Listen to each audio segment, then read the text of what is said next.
Hello, everybody out there in Radio Land. We got my video guys going right over here. This is Your City, Your Voice. I'm Paul Kalamir. This is Mike Cushman. How you doing, Niagara Falls? There you go. Mike's right on the ball here. Mike was involved last Monday with the tour of the old Cyanamid building. And we had Gary Wilkinson yesterday talking about his perspective on that little tour, giving us a bit of information, and we went on to talk about other things. But today, Mike's here to talk about one thing, and that's that Cyanamid property. And if we have time, we'll move on to another area or two of concern in Niagara Falls. But believe me, there's a lot going on here, and we're going to talk about it all. But first, at 4680Q Radio in downtown Niagara Falls, we have to talk about, oh gosh, a couple things that are going on here. Number one, it's my sister's birthday. Woo! She is, no, I can't tell your age. She'll get mad at me. But it's her birthday. June 6th is her birthday. Happy birthday, Barb. Have to tell everybody about that. If you see her, wish her a happy birthday. And we also have to talk about the Rick Rose Street naming celebration, which is going to happen tomorrow. Right down on Queen Street in front of Taps Brew House. They're going to name Queen Street, a part of Queen Street, in honor of Rick Rose, our fearless leader for many, many years here at 4680Q. He passed away last summer, and he was a big force in the music industry, a writer, producer, a musician himself, as well as he helped a lot of people out in Niagara Falls. So they're going to honor him, the city, and 4680Q has decided to build an event around that presentation. So we're going to have live bands playing tomorrow. Some of them would be Dealer's Choice Duo with Chico Sanchez and Dylan Mars. Rob Reproves on the stage. Angela Siracusa and Rob Leclerc on the stage. Vibby directly from LA and Ray on the stage. Evan Rotella with Dave Rave on the stage. And John Kruchke with 5 Niagara Institute of Music and Arts, owned by Rick Rose and now owned by his family. Their students are going to be up playing some songs. So it's going to be fantastic. The street naming, the ceremony is at 6:30. We want to thank all the sponsors, and there they are. I'm going to give you a look at them all. There they are, the guys who sponsored all this event, and Taps Brewhouse being a main part of it. But yeah, thank you so much to everybody. Turn out. Come on out tomorrow at 4 o'clock. Listen to some great music. No entrance fee. You don't have to pay to get in. There's no cover charges or anything like that. If you would have the heart to donate to the Rick Rose Music Foundation, donation will get you a chance to get in on some giveaways. One which is a custom-made guitar in honor of Rick Rose, and the other one's an Epiphone. I believe it's a Les Paul. I don't know. There was a picture one. It didn't look like a Les Paul. It looked like more like a Dot or something like that. But anyway, it's an Epiphone, nice guitar, beautiful guitar, as well as some giveaways, gift certificates, and that kind of thing. So come on down, enjoy the fun, get to meet all the podcasters, DJs from 4680Q. We're going to be down there, and if you see me, and I've never met you, please come up and say hello. I interact with a lot of people, and not all of them, Mike, not all of them. I have met in person, so it'd be nice to meet them. It's always nice to put a face to a name. Yeah, like I see guys like you all the time, but these other people I talk to and interact with, I've never met them in person, so it'd be really nice to say hello and see who they are. Put a what do they call that? Putting a face to a name. Yep. Sometimes that's good. Sometimes it's not. It depends how far back you go. Sometimes it's not. Now, over to my sponsors, Wild Bill's Auto Repair and Body Shop, Pete's Pizza on Victoria Avenue, Hamill Machine Company. If you're out and about, you see what kind of weather we're getting here. You want your car to be ready for summer. The kids have a day off today, but in 3 weeks, they're going to have a lot of days off. And you know what they're going to want to do? They're going to want to go somewhere. And you know what? You're going to jump in your car. You're going to get 5 miles down the road, and it's going to conk out. Because that's the way it works. Murphy's Law. It won't happen if you go to Wild Bill's Auto Repair and Body Shop. Ken Hunter's going to check your car from top to bottom, make sure your brakes are working, make sure your air conditioning's working, make sure your car is safe and running great, so you won't have that problem. Now, if you get in a wreck, you'll take your car in. give it back to you in showroom condition. He has a full body shop there. Wild Bill's Auto Repair and Body Shop. Take your car down there today. Talk to Ken Hunter. Tell him Paul from Your City, Your Voice sent you. WildBillsAuto.ca is the website to see all the services that Ken performs. And while you're on the internet looking at WildBillsAuto.ca, subscribe to the channel. Come on. We want more people to get involved with this city. And by getting involved with the show, you get involved with the city. It helps our algorithm so it gets out to more people. Give us a comment, leave us a thumbs up or a thumbs down, if we're that bad. But either way, get in there and get involved, be a member, be a part of it, subscribe. It costs nothing. And we're going to take this town back. Hopefully. It's going to take a while. You're going to probably be doing something. Are you doing something next election? Am I going to get a scoop here? I'm not sure on that one yet. I got a job that I might have to give up if I did it, so I have to make a decision on that. There you go. Mike ran last time. That's why I'm asking him. See, every time I get one of these guys in here, I want to get a scoop. Right, You're John? the first one to get it if I decide to. That's what I like to hear. Okay, so let's move on. Now, Mike, this cyanamide property, you've been dealing with this for what? 35 years. 35 years. And it's really, really tough to get rid of them, yeah. But to get to the politicians and make them understand the dangers that are inherent with that property that had cyanamide on it for so many years, and it was a dumping ground for all kinds of dangerous chemicals and substances. And finally, you managed to get them out to take a walk and look at what you were talking about. And I don't know. How did they respond to this? I mean, at least you got them out. That's a start. You got to start somewhere. Well, how did it work out for you? Well, they had a motive, and their motive is to wash their hands of this property. They believe that all the soil that the region and the city took and put on a different part of the property, it's not that they believe. It is now private property owned by somebody else. So when we had this meeting and the chief engineer at Nichols told us that the city doesn't have anything to do with that soil anymore. It's on private property. I realized that this meeting was basically, at least we get to show them visually what they rubber stamp, but they're not going to do anything about it. They're pretty confident that they've washed their hands of all responsibilities. So why is it so important to the residents of Niagara Falls to have this property remediated correctly? Because what everybody overlooks is the health problems that occur from living on or near tar pitch waste sites or industrial waste sites like the cyanamide.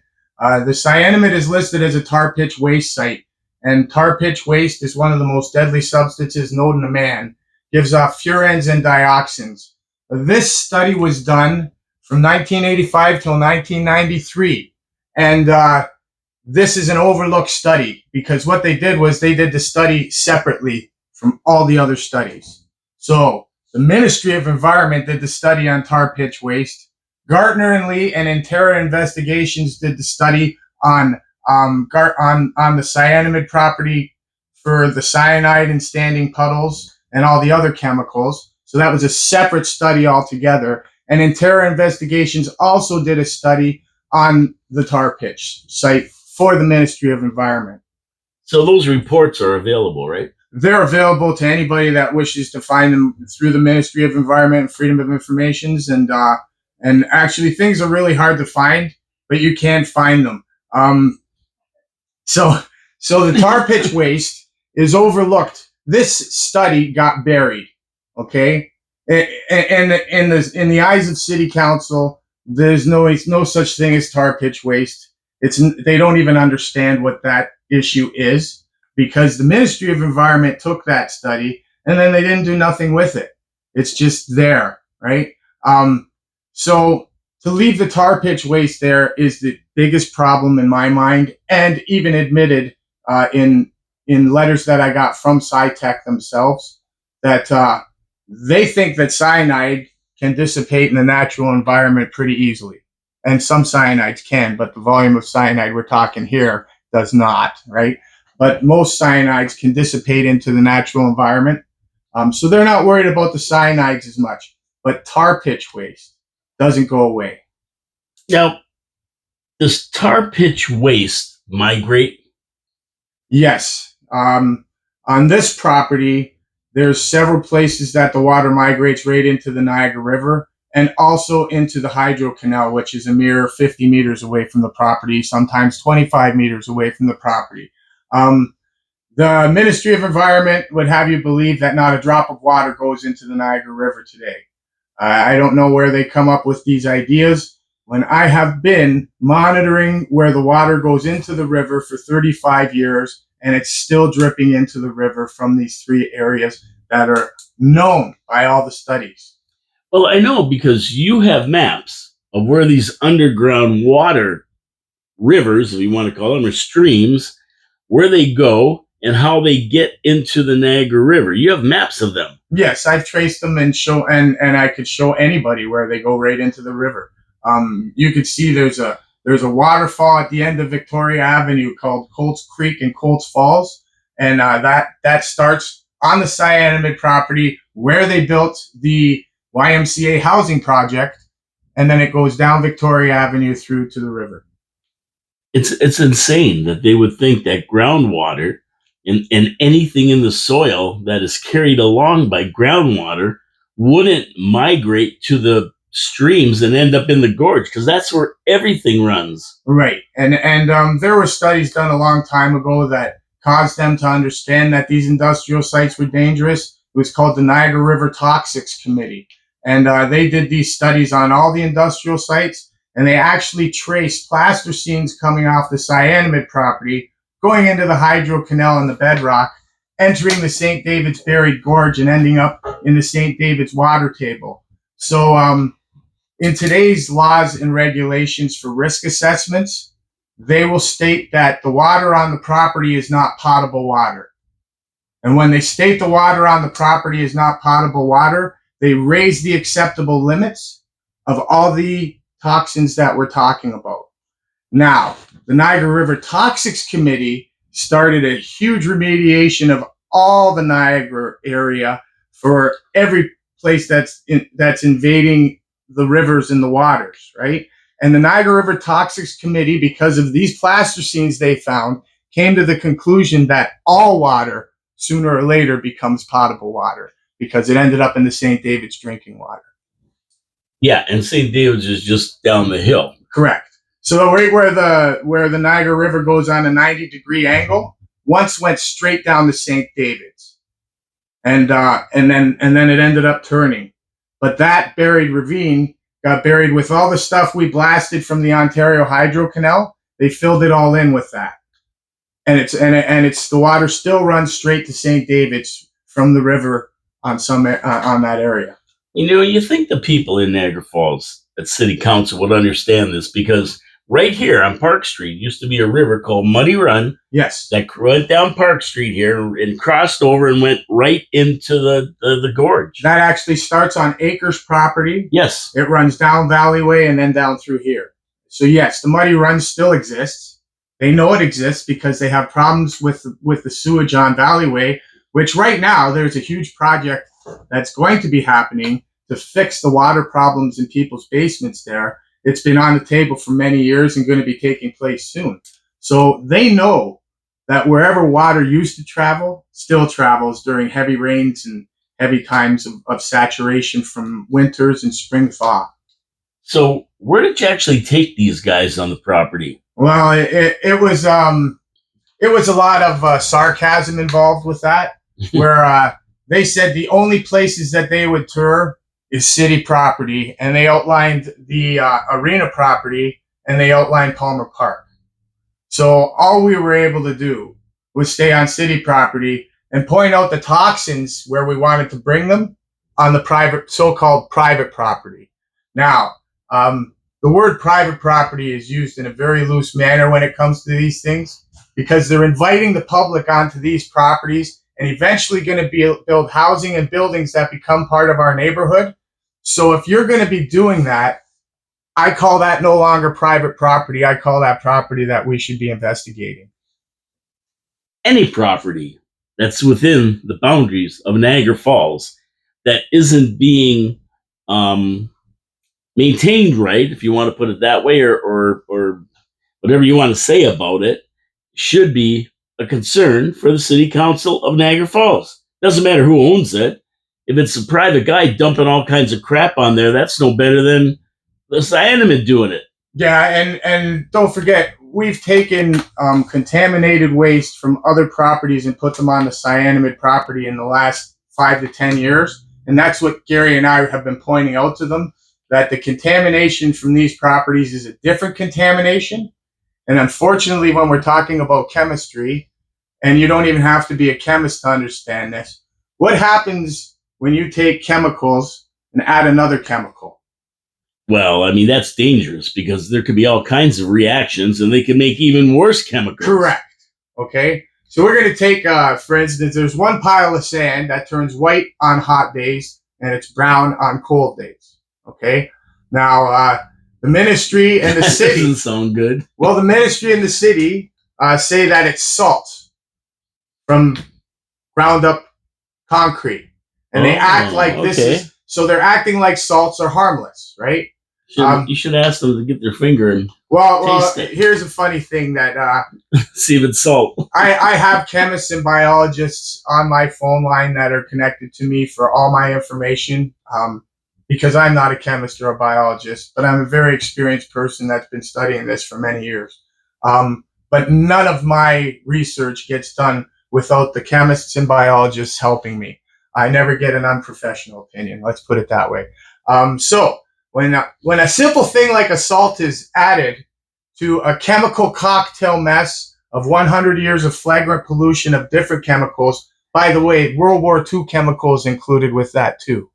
Like what chemicals from World War II? Mustard gas? Mustard gas, you name anything they made in World War I, World War II, this chemical company had the contracts for the war.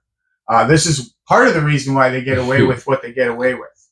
Was for any other industry, chemical plants, because there's a lot around the city back then that were dumping on the cyanamid property in addition to the cyanamid? I would think it would be the other way around. The cyanamid was founded in 1907. The city was started in 1905. Okay, so what the cyanamid does is, in nitrogen, for instance, they produce nitrogen for fertilizers. If the nitrogen was not 100%, they would dump it. And they would just tell people it's clean fill. All through the city, before the city was built, they would build up places with so-called clean fill. What it was stuff that wasn't 100% nitrogen. Once they started getting away with doing that at free will, do you think that they dumped other stuff? I'm not going to say 100% sure, but we've found toxins in other parts of the cities when they've been doing buildings, and they have been cyanamid toxins outside of the region of the cyanamid. Well, just you always see that sign, clean fill wanted. Yes. And if you're going to build something and you have to build it up or whatever, and you need fill, and these guys are bringing stuff to dump into your land, and then you build on it, it's no better than building on the cyanamid property. Well, I don't mean to be a horror story spreader or anything. Well, that's why we're here. But I'm going to tell you, this is the way we're going today, okay? We have risk assessments, and we have policies and procedures that have been placed due to build houses quicker, build houses faster. Yep, build houses faster. So from the federal government to the provincial government, they have taken away environmental laws and restrictions that were put in place for you and I through people dying. Okay? Someone always dies before they make a regulation or any kind of policy. There's people that have died. And what they've done is totally ignored why they made these regulations. And now we're in a hurry to build houses faster, build houses quicker. So we've taken away red tape that was put in place to protect us. And now construction firms are allowed to take contaminated soil and reuse it. So those piles that came out of the roundabout that are sitting there right now may be deemed clean enough to go to other construction sites. Okay, so is that possible? If the first 3 feet of soil test positive in Ontario, then you're good to build. The first 3 feet of soil test clean, even though 6 feet down, there could be a toxic waste dump. Correct. So, the region dug up all this contaminated soil from First Avenue and Bridge Street. They placed it in the old railway corridor where they used to load the docks from cyanamide. So it's already contaminated. It's listed, I'm just going to say, as a level 3 contamination zone. So if the soil they dig up from First Avenue and Bridge Street is listed as level 3 contamination, they're now allowed to put it on this property.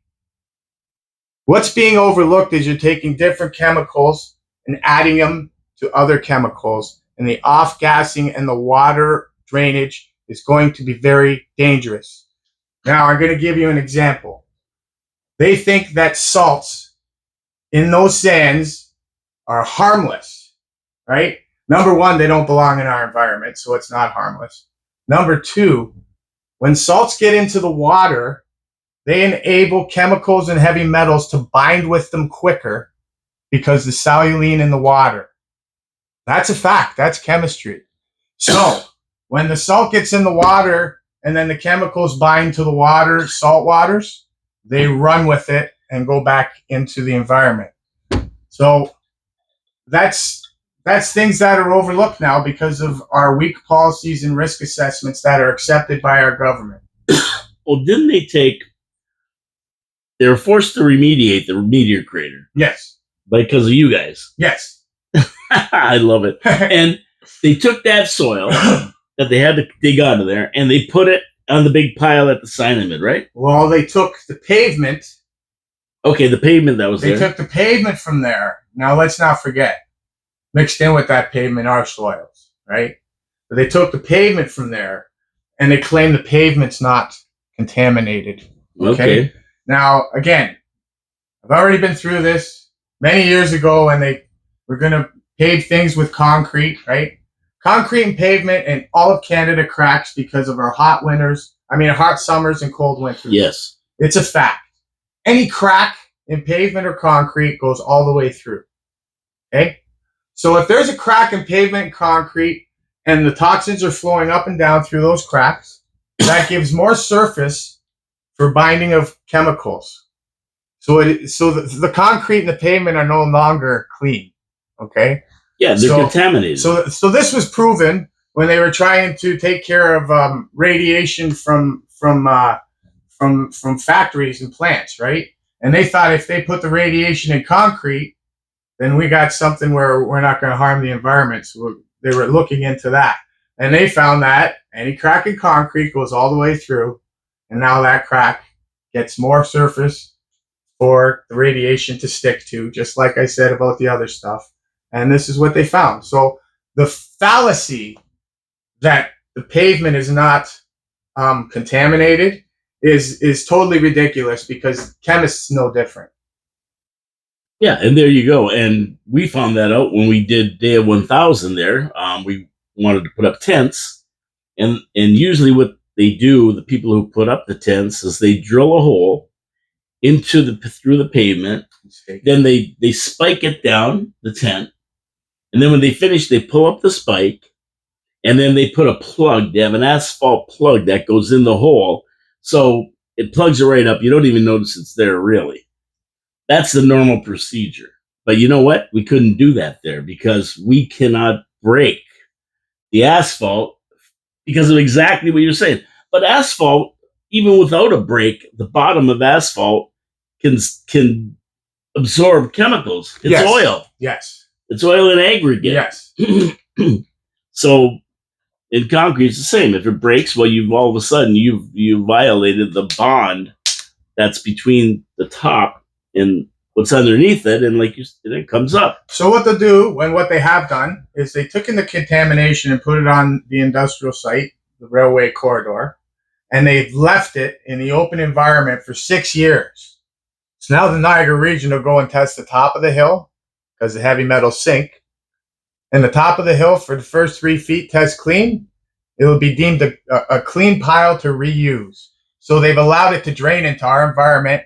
Your backyard, you people that live on 1st Avenue, 2nd Avenue, 3rd Avenue, you're not even 50 meters away from these piles. Your backyard has been used by this. And that's not even to mention when it dries out and the wind starts carrying this stuff around. Correct. There's no tarps over anything for the wind-blown surfaces. Oh, they did spray. You know that super grass seed that you spray and it'll grow on anything? Yeah, yeah. They did spray the super grass seed on these piles, but it didn't grow anything. There are a few weeds growing there though, but you know the weeds will pretty well survive anything. Hydro. What do they call that? Hydro seeding. Yeah. Well, you know, it's funny. Gary said that the one girl with the attitude said that she didn't want to go in there because of ticks. And Gary's going, ticks? There's no animals in there. Our answers were, I'm sorry, there's no insects there because it's toxic. There are no ticks there. Yeah, there's no ticks, there's no nothing. I went on the property a week ago to survey the water on the property, and I made it to the lagoon, and the lagoon is larger than it's ever been before. It's about 30 feet deep. Now, hold on. Explain the lagoon. All right, that's not the swimming pool that used to be there. There was a cooling pond that they used at the Cyanamid, and it's huge. It's a huge body of water. I've been monitoring it for 35 years. When the Cyanamid was in charge of the cooling pond, they would pump it into big water tanks and bring it to the Niagara region and put it into the special spots there. Once the Cyanamid stopped taking over, they no longer controlled the level of water on the property. And now there's more water on the property than there's ever been before, which means there's more water going into the river than there's ever been before. The water at the lagoon is about 30 feet deep, and I would say the lagoon is as big as the meteor crater? As big as the meteor crater, maybe bigger, and about 20 to 30 feet deep. So wow. I made my way over to this, and there's not one tadpole, not one frog, not any grasshoppers, not one goose, not one duck, no birds, no insects. There's a whole lot of dead snails, and that's about it. Has anybody tested this water? Oh, if you trust any of the government testing today, you're in for a shock because everything's clean and nothing's wrong. You know, everything's rosy. Tests and risk assessments done by our government today, we have already proved are very flawed. And of course, when I have a meeting with the people at City Council that weren't here when direct decisions were made, and they weren't here when Gary and I sent in live videos of the things that were going on, have no clue, and call all our stuff allegations when nothing is alleged. So fact. There's nothing that we presented that's alleged. Nothing. Everything is fact. Everything is videotaped. Everything, every email I've ever sent to anybody is still saved. I could prove every discussion I've ever had. And, you know, people always say, you know, we're just wasting our time. We're never going to win. This isn't about winning. This is about our children and our families getting sick. This is about genetic disease and why it's happening. And why it's happening in the Niagara region more than anywhere else. And unfortunately, it's going to continue to happen as they keep bringing toxins up and making berms all over the place with this toxic wastes that they're doing today. And it's going to continue the cycle when the factories have been shut down since 1992.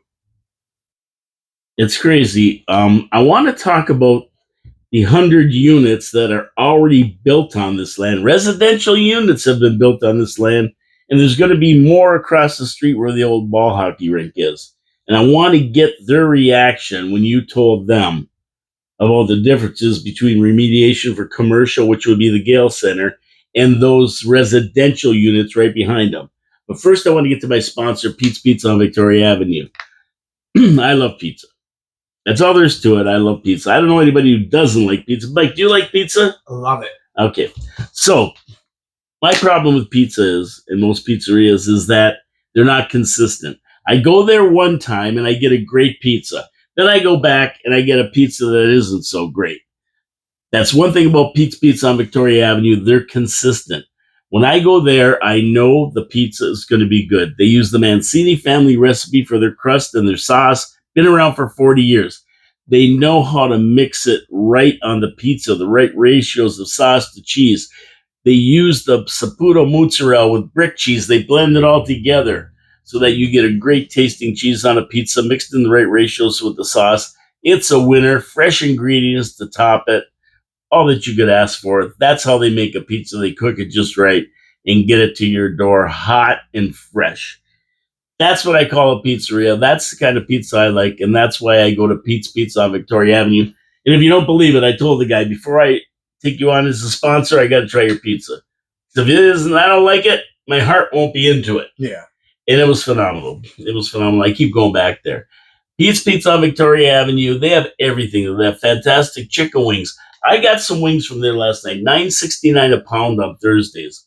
Either $9.69 and $9.49 a pound. They were fantastic.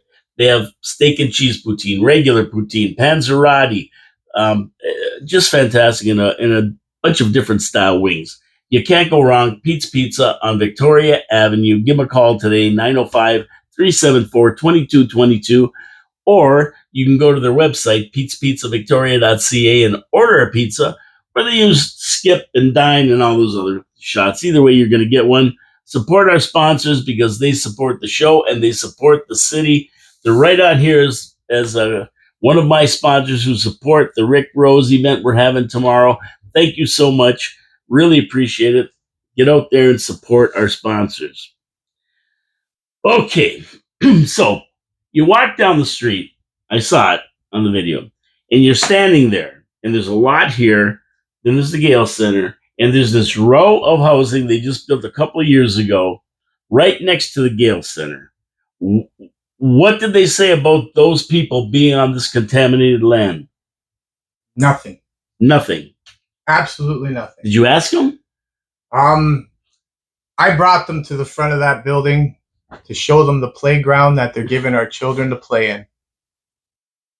And they didn't have any comment on it? No. I said, here's the playground you've given us to play in. By the way, the one girl from the region kept saying how Gary and I were trespassing. She went out of her way 7 times to make that statement while I was talking. 7 times she made the statement, oh, but that's trespassing. Where? Oh, and you were trespassing on the regional path where the rail corridor is. Now, I dispelled her the first time she said it. I told her, I've been walking that corridor since I was 5 years old. Since I was 5 years old, I've been walking to the Cyanamid swimming pool and the 4th Avenue YMCA from Silvertown, through over the rail lines, through the path, through the corridor, to the 4th Avenue swimming pool. Each way, YMCA or the Cyanamid pool. I was walking that since I was 5 years old. Now, when you're walking a path for your whole life, they cannot take that walking path away from you. And you are no longer trespassing. Surprise! Well, who owns it? The Niagara region owns it. That is public property. It used to be taxpayers own it. It used to be Cyanamid property. It was actually CN property contaminated by Cyanamid, and Cyanamid had to take it over. And now the region owns it. Yes. The region is funded by taxpayers' dollars. It is a public access road, correct, whatever you want to call it. And by the way, there was no trespassing signs on it while they were doing this. So that's nonsense. They only put the no trespassing signs on there after Gary and I did the videos. The day after. And who put them? The Niagara region? They must have. Well, why would they put no trespassing on public land? Well, my question is, why wouldn't they gate it off? And why wouldn't they fence it off so kids cannot play there and put up a sign saying children do not play on this property? A dangerous property. Something. Yeah. So the reason I ask that question is because, there's the remediation is different for a commercial use because, they're going to pour a cement slab and play hockey for 45 minutes or an hour a day. And it's a lot different for that than it is for people to live on this property. Correct. And when you're talking about something that is not even meters away, they're right there beside each other. Yep. The Cyanamid YMCA was donated. I mean, the YMCA 4th Avenue property was donated to them by the Cyanamid. It used to be the Cyanamid Recreational Center. Before it was the Cyanamid Recreational Center, they dumped contamination on there and they put pavement over it because that's how they did it. And then they decided to make a recreational center to hide what they dumped there. Okay? So the risk assessments for the YMCA housing project said they did hundreds of tests and found no signs of PAHs, which is polyaromatic hydrocarbons. That's caused from oils. That's caused from coal. It's a thing that's created after that, right? So they did hundreds and hundreds of tests and okayed this project. Now, let's tell you something about the housing project for the YMCA 4th Avenue to show you the corruption from the beginning to the end. During the peak of the pandemic, when we were all in lockdown and not allowed to leave our houses or asked not to leave our houses, they put up a sign saying that they're going to put up a housing project on 4th Avenue YMCA project. It wasn't until 3 years later that Gary, me, and Chris were walking on the private property when we seen the sign that they're building housing there, but it was already too late to put in any kind of an appeal. Well, the decisions by the city were, nobody put in an appeal against this, so we're going forward with the project.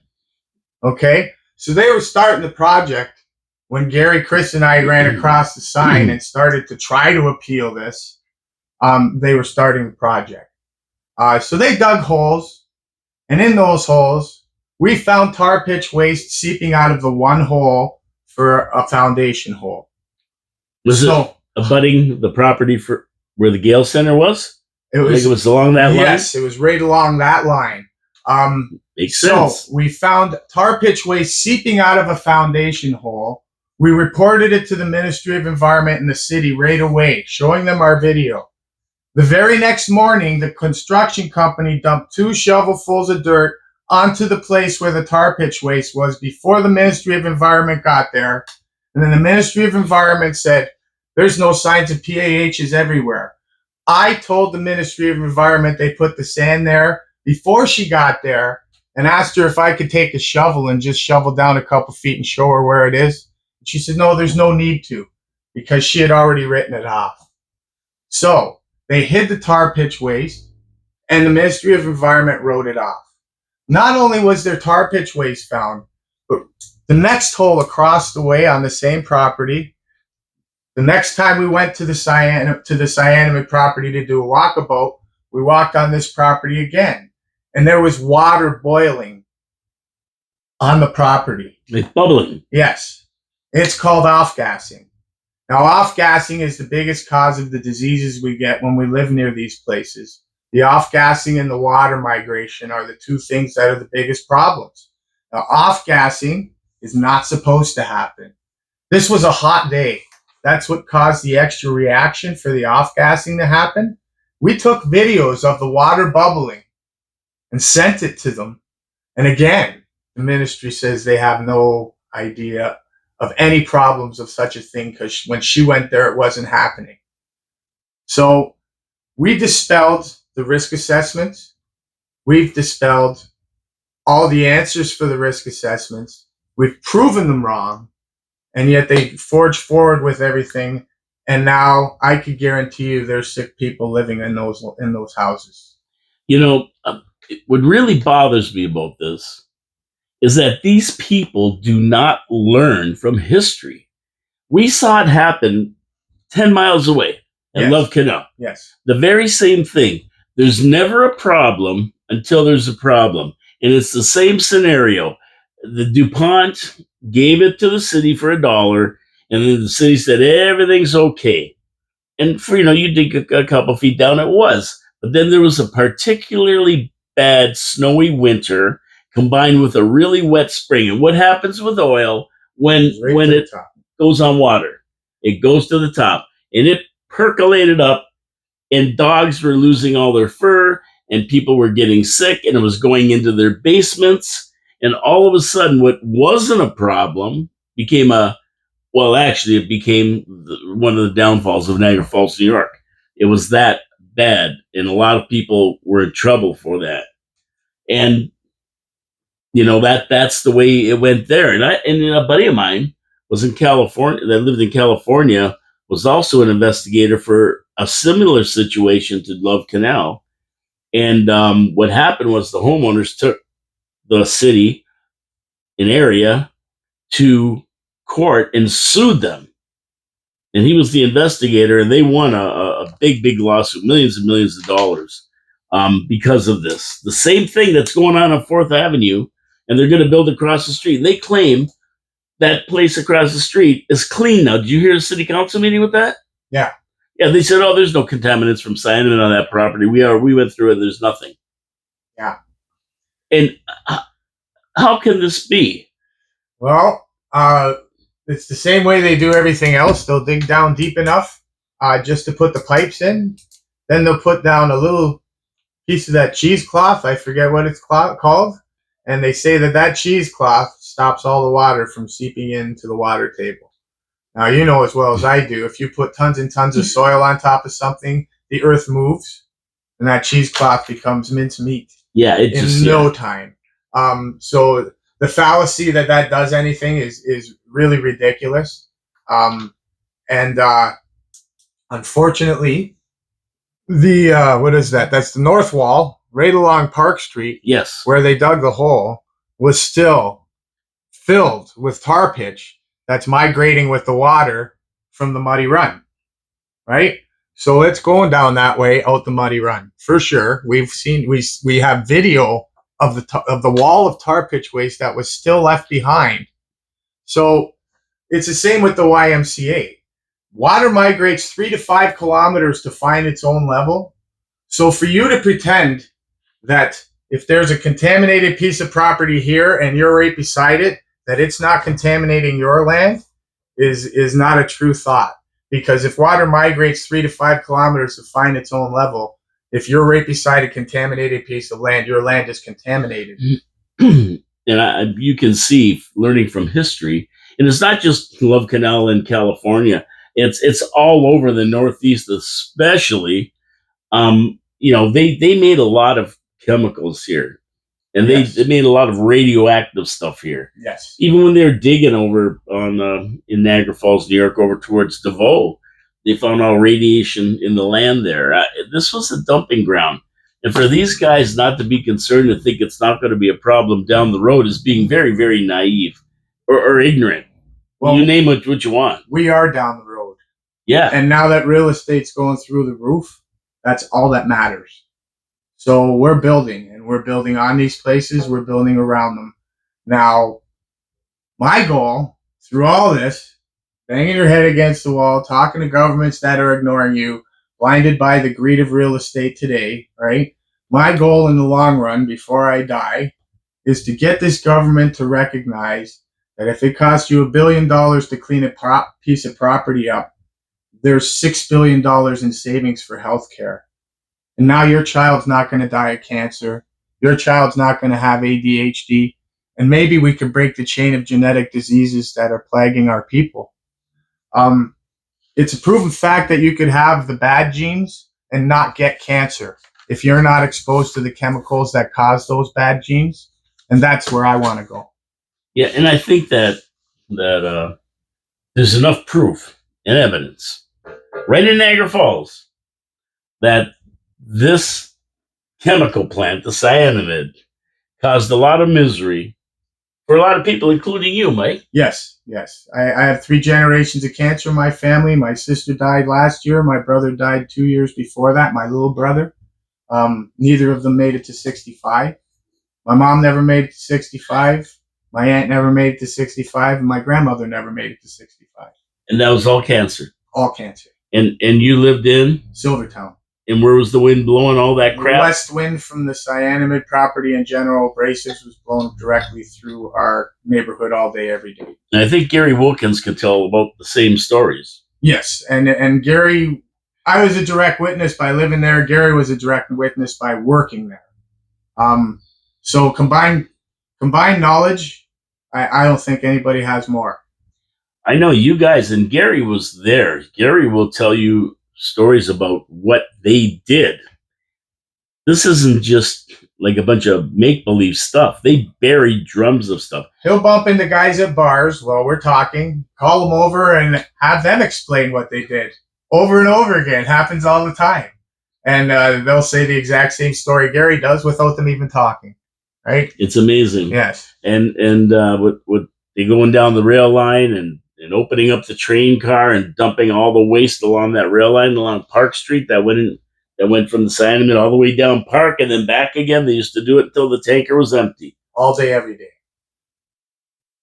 And see, this is why I don't get why the city don't take this seriously. I really, really don't understand liabilities and costs. But like is that I said, it? If they would look at costs of savings in healthcare and quit putting the blinders on, they would see this is worth the effort. How many of our kids have cancer, ADHD, endometriosis, right? Multiple sclerosis, Parkinson's disease, Alzheimer's disease. All these things are caused from chemical exposures. So they know this, but it's hidden. Now we say if it's genetic, we walk away. But let's not forget that for it to become genetic, it's environmentally introduced first to change your genes. There has to be an environmental factor that changes your genes. And then once you have a defective gene, there still has to be an environmental factor to trigger off the cancer. So they know this. And that defective gene is passed on through generations. Yes, yes. We were exposed to lead and mercury from the burning of coal. And lead and mercury from the burning of coal will give you ADHD gene, right? And then when you get exposed to lead again, you can absorb even less than a normal person because you have the defective gene. And now they're getting these things at younger ages. Well, you don't have to go far because in this city, the Cyanamid flush was legendary. My sister used to, when we were younger, and you'd have a glass of wine and they'd put a little ginger ale of wine for the kids so they'd feel like adults. And my sister would have that little bit of wine in the ginger ale and her face would go red. And it was like we didn't understand at the time, but that was called the Cyanamid flush. Yeah. And that was from being exposed to the chemicals that we lived at. And everybody who worked at the Cyanamid, after work, when they go to the Cavalier or the Bellevue or wherever they went for a couple of swigs, they would turn beet red. Yes. The Cyanamid flush. Yes. And you learn about this. And when you're a kid, you hear about this. Yes. It's part of Niagara Falls. Okay, I've got the allegations here that you made and the responses to them. So we're going to go through them, and maybe you can go more into depth if you want to, or if you have something else to say. But first, I'm going to get to my third sponsor, Sure. Hamill Machine Company. And I love when Dave Wheeler's in here because his father had a machine shop, and he understood, and still does understand, how important machine shops are to industry in a city. And Hamill's been around since 1948 in Niagara Falls. But when a city comes here, they need machine shops because when something breaks down, time is money. They don't want to be down weeks waiting for parts. So they go to a machine shop and say, here, can you fix this? Well, Hamill not only can fix it, but if they can't fix it, they can re-engineer it. And if they look at the machine, they'll re-engineer it to make it work more efficiently. That's the kind of work that they do. And they've done it for a lot of industries around Niagara Falls and agricultural harvesting products they've made and invented and made them better. They ship them all over the world now. So Hamill is right into this. They have electrical engineers, designers. You need a set of gates for your backyard. Go see Hamill. They'll design them and build them for you, powder coat them. They're good for the little guys like us, too. You shear a pin on your snowblower or something. You need help. They can help you with that. They work with the city. They work with the region. They work with big companies like Rich's Products, all the wine industry. Unbelievable. Ship their products around the world. Hamill Machine Company since 1948. They've been helping Niagara Falls industry and little guys like us. Yes. And little guys like us when we need things done. HamillMachine.ca. Go check out the work they do. It'll blow your mind. Support our sponsors because they support the show. Thank you so much to Hamill for supporting the show and supporting the Rick Rose event tomorrow with the rest of our great sponsors here. We thank them all the time. And if you need something done, call Hamill and tell him Paul from Your City, Your Voice sent you. Okay, we've talked about a lot of stuff today, and a lot of fact. This isn't legendary stories or whatever. This is the true facts. Mike and Gary do not work on legend; they work on facts. So here's your allegations: stockpiles of soil surrounding the Gale Center, contaminants, ammonium nitrate, that are blowing in the wind and could be hazardous to human health. And the response was the stockpile on the north side of Throatstone Road contains salt contaminated soil. This explains its white appearance due to salt contamination. The stockpile exceeds the acceptable chemical parameter limits for sodium absorption ratio and electrical conductivity. The soil is not hazardous to human health. The stockpile west of the Gale Center is crushed concrete, aka recycled stone, and is similarly not hazardous. That's what their reply to your allegation was. Yes. What do you have to say? Well, like I explained before, I spoke to my chemist buddies about salts. And if salt is put into water, it now becomes easier to bond with heavy metals and all the chemicals and agents on that property. And then it carries that to the water table. So even though they speak of this as being a minor thing opposed to ammonium nitrate, there's no such thing as a minor thing. They say it exceeds the levels, exceeds acceptable levels, but yet it's okay. If a salt exceeds the acceptable levels, it's not okay. How is it okay to be in our environment? Not only that, if you go onto this pile, you could see the white all around this pile running with the water. And that means it's migrating with the water with rain and migrating with the water during snowmelt. You could see it all the way around this pile. I've taken photos and I'll share them on Facebook again, because it shows that the natural migration of pollution is being allowed on this property. Then they're going to test the soil 15, 20 years down the road after it's evaporated down into the ground and say, now we can reuse it for the construction on this site. Yeah, it exceeds the levels, acceptable levels, but it's not hazardous to human health. Does that make sense? It's a self-describing sentence of destruction in itself, right? It sounds like a lot of double talk. Yes, and unfortunately, I never put a question down about ammonium nitrate. I wrote several questions down, and not one was about ammonium nitrate. So it's about a complex mixture of chemicals. Where'd they get that from? It was from a conversation that Gary was having with his knowledge on ammonium nitrate, and saying that we used ammonium nitrate and dumped it right here. We showed them photos of the cyanamide factory while in operation, and where they had piles of coal, where they had piles of lime, where they had piles of ammonium nitrate. We showed them in the pictures and on the maps. So that's the knowledge Gary has. He made a statement, but that statement wasn't in the written statement that I gave him. So they're just using that to jump on the bandwagon to try and dispel anything we have to say. But in actual fact, their answer states that there's contamination happening here, and it's adding to the chemical mess that's there already, which will cause a chemical reaction. And it exceeds the acceptable chemical Correct. parameters. So I see nothing minor in that conversation, but they're acting like it's a minor thing. Yeah. Now, number 3, fencing around former SciTech property is dilapidated. Their answer to that is the certificate of property use, CPU, requires the site to be secured by the owner. MECP will contact the owner to request that it be secured. That is their answer. So they're going to do something with that, I guess. So what I say is our meeting was a success. Well, that right there. Gary and I have been after them for 25 years to stop kids from going on this property. And it took 5 people from the region and the city to come down and visually have a look instead of rubber stamping something. That means that our meeting was a success. And, there's these old furnaces, and Gary said they go down 60 feet. Yes.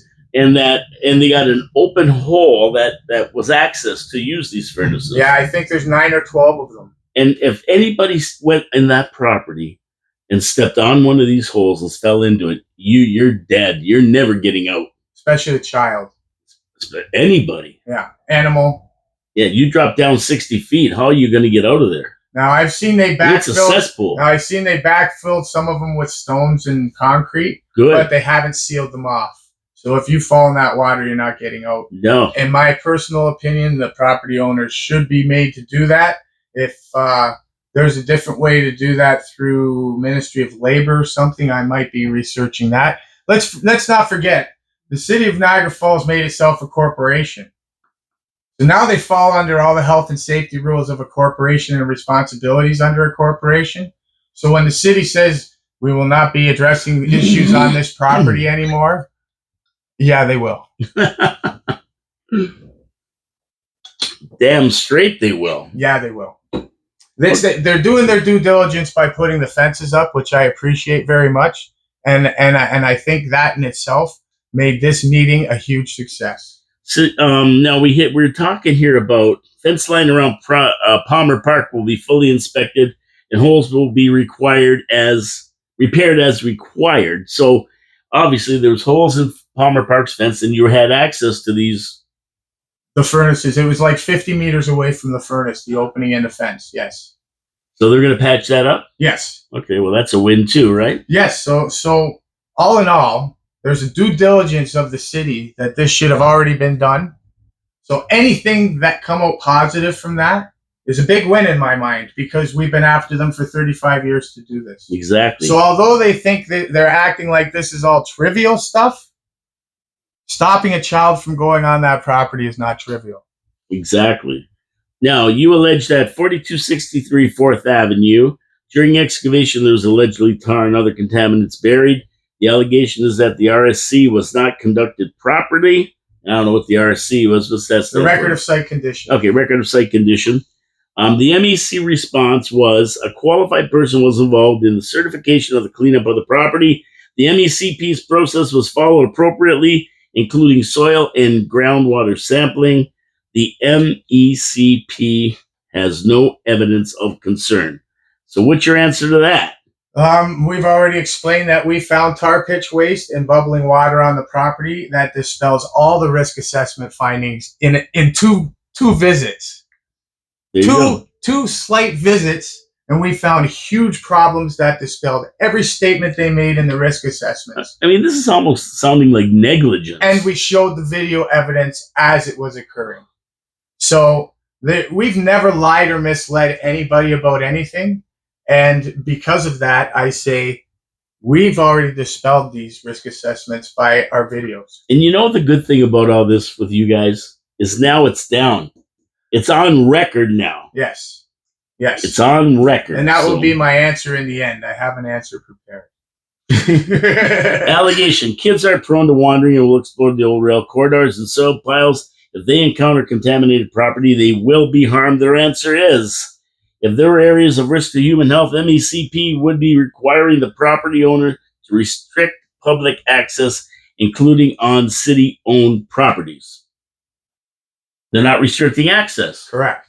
So they're saying in that statement that allegation is false. There's nothing. What they're there's saying nothing wrong is there. The Niagara Regional girl said she tested those piles in the railway corridor and they're not contaminated. And I said, so that 6 years after it's been allowed to drain into our environment, then underneath is contaminated, and you're a liar. There you go. And that says it the best. Yes, I'm sorry, but I don't use that word lightly. Now, allegation. Hydrogeological pathways causing leaching into groundwater and migration of toxins to the Niagara River. The Proctor and Redfern diagram, figure 3, indicates below surface groundwater pathways that are causing buried chemicals, metals, etc. to find their way to the Niagara River. That's Mike's allegation. We heard him talk about that. The response from the MECP is the PNR study was done quite some time ago. Since this time, multiple additional studies have been completed. The science from these more recent studies have proven that there's no migration of soluble contaminants from the site through groundwater anywhere, including to the Niagara River. False. Is that BS? False. I think it's BS. It's 100% false. It has to be. It is. It's 100% false. Like I said, I've been monitoring where the water goes into the river for 35 years through those studies. The water has not stopped flowing. As a matter of fact, because there's more water I would say there's probably more water flowing. Now, the knowledge of the big lagoon I speak of has no bottom to it. There's no concrete bottom to it. There's nothing stopping the water from reaching the bedrock. So it just filters. So how do they possibly explain the water doesn't get to the bedrock, into the hydro canal, into the St. David's Reservoir, like all the old studies? No. Not guess. They know. So all the new risk assessments, all the new studies done are not real science. They're cherry-picked science. I proved it through questions I've asked throughout the years, and that's why I'm fighting what I'm fighting. The city will continue to hide behind the Ministry of Environment. The city will hide behind the Ministry of Environment all the time because that's their consultants. The consultants of the Ministry of Environment are the chemical companies that cause the problems. The consultants of the Ministry of Environment are the developers' consultants that want to build the housing. It's a corrupt system designed to build homes faster and quicker. So what's your final take on all this? My final take on all this is that we're moving in the wrong direction for a short-sighted vision of real estate profits today that aren't going to fix the housing problems we have today, because nobody could afford the houses they're building in the first place. That's true. And not only can nobody afford them, but there's no system in place to match our wages to the high cost of these houses, so nobody could afford to rent them either. We have empty houses and Airbnbs on every other block where houses are being used improperly. We don't need to build homes quicker and faster to make people sick. We need to use the housing provided today for families instead of companies like Airbnbs and stuff like that. So when they're doing risk assessments to do all this, they're endangering our health. And our health and well-being are being endangered in a huge way. And this is being overlooked in a huge way. There's a law out there. And the law says that if they do everything according to the book and somebody gets harmed from it, they're still liable. And I'm going to post that law over and over on Facebook so people can use it that live on the housing project at the YMCA and anybody else that lives near there, because it's called ultra hazardous activities. So where do we go from here as far as the public goes in Niagara Falls? The citizens of Niagara Falls should be up in arms over this. So where do you go from here? Okay, I'm investigating something right now where there's a huge berm built on the CN property when you go on the Victoria Avenue Bridge, the Silvertown Bridge there. Yeah. If you look west, there's a huge berm built there. There's a huge amount of soil, right? My understanding is it comes from Welland Avenue, St. Catharines. I'm told it's a contaminated site. I'm in the process of looking at that right now. If it's true, this huge amount of contaminated soil put not even 50 meters away from the Niagara River is another environmental disaster being introduced to the people of Niagara Falls. Now, if it's true that this berm, this soil came from St. Catharines, imagine this. I'm just going to say St. Catharines GM site with PCBs brings tons and tons of soil up to Niagara Falls to make a berm, only to go back into the Niagara River and contaminate Lake Ontario for St. Catharines people again. So it's insane. So it's just an example. Insane. If this ends up being what I think it is, which I'm pretty sure it is, then it's going to be a door opened to explain why this insanity is being allowed. And we're going to get you back in when you find more about that. And there's a lot more to talk about. We're just talking about one site. We haven't even reached over to SciTech yet, and some other sites in this city that are contaminated in the same way. And we know darn well that eventually they're going to get developed. Right now, there's something on the books where the city is trying to fight SciTech. The SciTech asked them not to build near them. And the city is fighting that in court right now. I've been following it. And a lot of the environmentalist friends of mine have now been asking huge questions about the cyanamide welling facility. So I get a feeling you'll be reading something in the newspaper soon about that because we're going to be working on it. And if you don't learn from the past, you're going to repeat it. Yes, and that's where we are today. I did present to the epidemiologist everybody's health problems that lived along 4th Avenue, Cynics Avenue in Silvertown. I plotted on a map and sent 500 homes a letter asking for their health problems when they lived there for generations. I presented it to the epidemiologist, tried to show them the problems that have been caused by this place, only to see her try and hide the evidence. And what I found through those things were the statistics the Niagara region uses to protect your health are flawed. And on that note, we're going to get out of here, but thank you for coming in, Mike. It's been an adventure for you and McGarry for a lot of years, but it's not over yet. The final chapter of this has not been written. No, it hasn't been. Not by a long shot. Unfortunately, it has not. But hopefully one day we could have the government understand that the savings is in healthcare if you clean up a contaminated site. And if I ever get there, I will be so happy because 35 years of lifetime experience like this, I hope that I could get there one day. Okay, thanks for coming in, Mike, and thank you to Gary for coming in yesterday. These two guys are the guys who know a lot about the contamination in this city. It's great to have them on the show. Now, don't forget to show up to the Rick Rose event tomorrow. I'll be there about 4 o'clock. I'm going to be there. I'll be there in the afternoon early because we got to set up everything. But it starts at 4. Come on down, have a good time with us, and say hello. My name is Paul K. Lemire. This is Mike Cushman. This is 4680Q Radio in downtown Niagara Falls, Ontario, Canada. This is your city, your voice. And we're out of here for the weekend. Have a great weekend, everybody. We'll see you on Monday with Manic Monday. And who knows what we're going to talk about. Have a great weekend, Niagara. There's a lot happening in the world today. God bless you all. Have a great weekend. We will talk to you Monday at noon with Manic Monday. See you later, everybody.